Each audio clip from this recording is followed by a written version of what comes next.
Thank you very much, Aleko. Ladies and gentlemen, we are honoured to have in our presence Judge Michael Moukasi, former United States Attorney General and a very tireless advocate of the Iranian resistance and the cause and the case of the residents of Camp Ashraf. Judge Moukasi, I would now invite you to address the meeting. Thank you.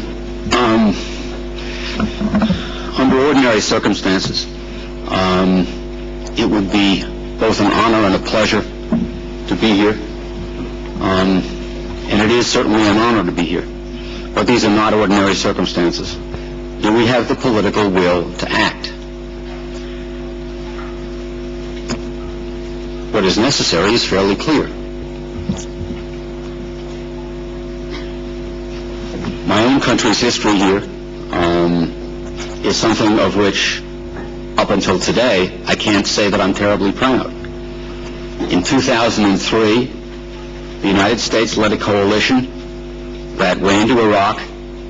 They confronted the residents of Ashraf, who voluntarily surrendered their weapons, and received in writing a guarantee from the United States General that they would be treated as protected persons under the Fourth Geneva Convention. They received from the military identity cards, each one of them, with a photograph and a written guarantee that that person would be treated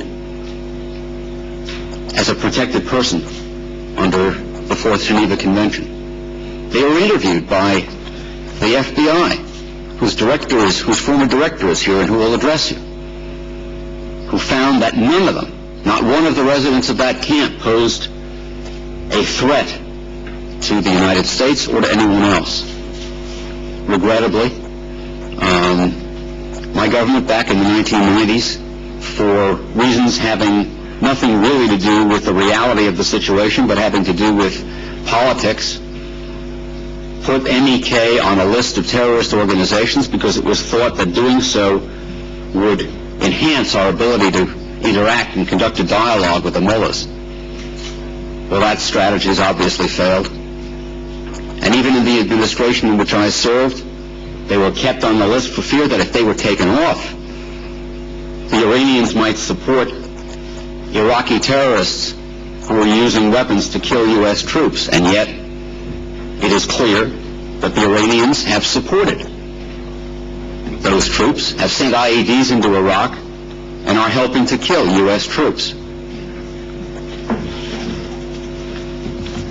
I have here a copy of the complaint that was issued in the case against the perpetrators of the latest outrage planned for the United States, which was the assassination of the Saudi ambassador and the bombing, as was mentioned, of embassies in Washington. We keep having before us evidence, and we keep refusing to act.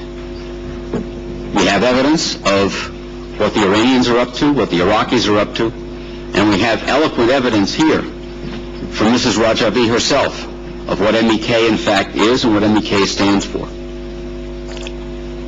Under these circumstances, I urge you, I implore you,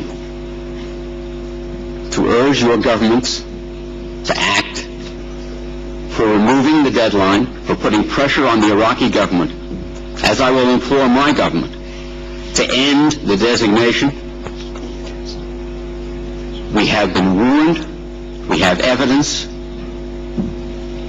The only thing necessary is to bring to bear political will. And that is what you are here to do. That's what I'm here to do.